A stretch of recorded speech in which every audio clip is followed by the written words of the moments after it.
Жалаатта мындай жанагы гемодиализ центри ачылганда, могул жер экинчи поликлиника, бул жак аэропорт. Бул аябай жакшы нерсе. Мындай центрлер ачылыш керек. Ошол ооруларга кызмат көрсөтүш керек. Бирок ушул центрге келген мындай шопурларга суроо бергим келет да, мындай машиналарды мындай жолго коюп койгондордучу. Жолго коюп койгондорду. Ошо машиналарды коюп атканда ойлонуп коесуңарбы, мындай кайсы жерге коюп атам, кандай жерге коюп атам, бирөөнүн жолун тосуп алып айтамбы деп. Кинону өтө эстүүлөргө айланып өтө бербейсиңби дегендерге айтат элем, айланып өткүм келбейт. Мен муну тротуар турса, мен тротуар менен баскым келет. Эмнеге бул акмактар мындай кылып жолго коюп алат? Эмнеге мен айланып өтүш керекмин булардын машиналарыны? Мына мисалы үчүн нормально турат, мына тротуарды тоспой. Могу эмне батпайт, арт жагда канча 2 метр жер турат. Бул машина деле ошол көрүнүш.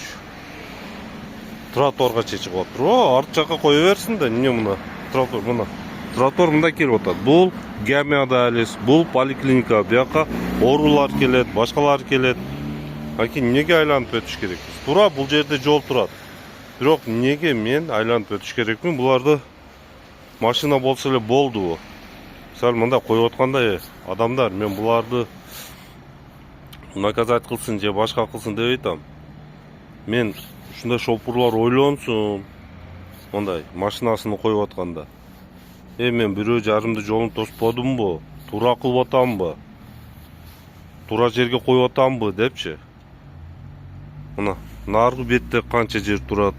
Бул бетте мыналар дагы эле тоспой коюп коюптур. Булар батпайтабы билбейм. Ошого урматтуу кыргыз элим. Мындай өзүбүздү эле ойлобой, башкаларды да ойлоп коюп атканда 1,5 ыңгайсыздык жаратпадымбы? Бирөөнүн акысыга кирип албадымбы деп иш кылайлыкчы. Ошондон кийин оңолот да бизи. Жашоочу. Ошондо тартип кирет да биз үйгө. Мына карагыла койгон жер.